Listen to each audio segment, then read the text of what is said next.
Hi guys, welcome back, or welcome if you are new. So I know it's been a really long time since I posted on YouTube, but a lot of you guys have told me to keep posting and post more on here, so here I am. Today I have Ansley, and the amazing thing about her is that I don't have to tone her blonde. She just lifts perfectly and it's a beautiful tone. She loves how golden it is, but it's not too golden. I basically do a half highlight on her, and I start in the underneath area and I do about 6 foils here. So I do them like a V just to make sure it gets a ton of the perimeter, so when she wears her hair up it's going to be super nice and bright. So I'll do kind of left, right, middle, left, right, middle. The middle part of her hair that you don't really see is quite dark. However, she does love this because she loves the dimension that it gives her.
Once I get done with my 6 foils underneath, I go ahead and start around the crown area, and I like to do my weaves a little bit different every time that I do a foil. So sometimes they're a little bit more chunky, sometimes they're a little bit more fine, because I love that this gives her a lot of dimension in this area and I don't want it to be super uniform.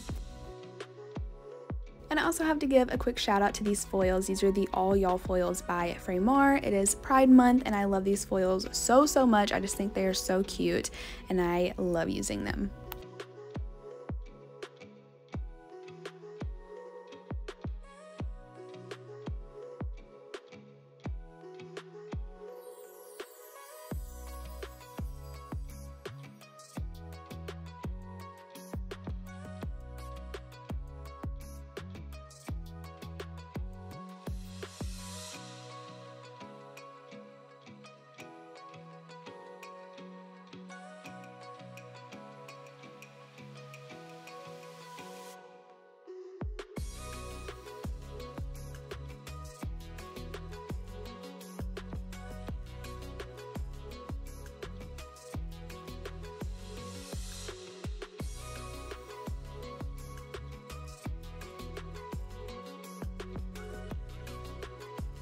If you've watched me for a while, you know that every time I move to the front, I like to go ahead and start with the money piece, and I typically do 3 slices back to back on each side and then down where they part. I do have a more in-depth video on how I like to do a money piece on here if you are curious, but this just shows a little bit of how I like to do my placement.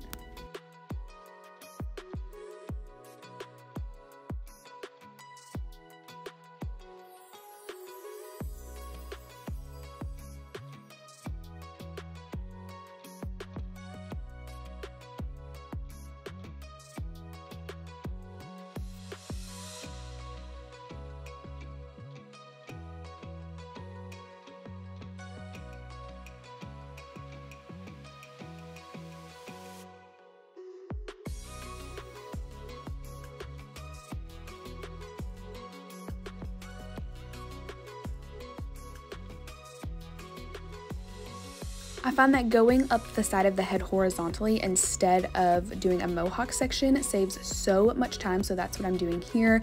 Again, I'm kind of switching up my weaves. Some are going to be more chunky, some are going to be more fine.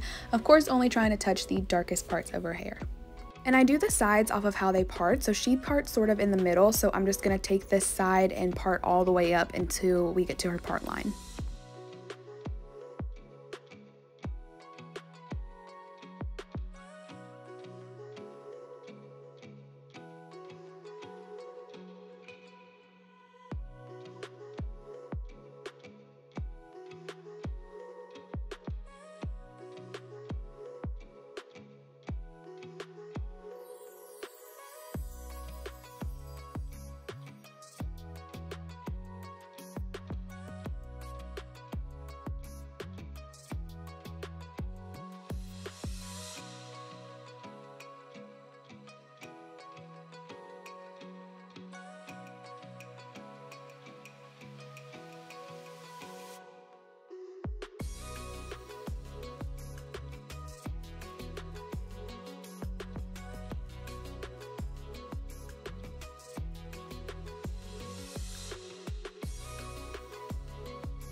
When she gets done processing, I like to pour her foils and run the lightener through the ends just to brighten those up a little bit because over time they can get a little bit dull.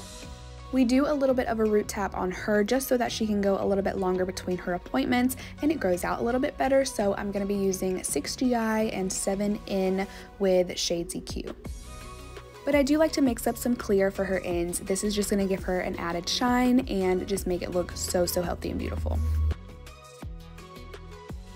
I always like to make sure I use the Fanola Fiber Fix Bond Connector on their ends while I'm doing a root smudge. This is going to kind of help condition everything, but it also gets rid of tangles and acts as a barrier so that color doesn't get on these fresh ends.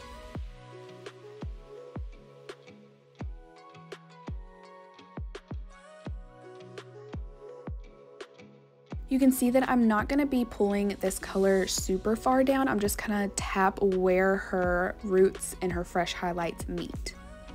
I'm also leaving out her money piece because that is what's going to make her nice and bright around her hairline. Right after we have that root smudge put on, I'm going to put our clear gloss on these ends and I'm going to let everything process for about 15 to 20 minutes.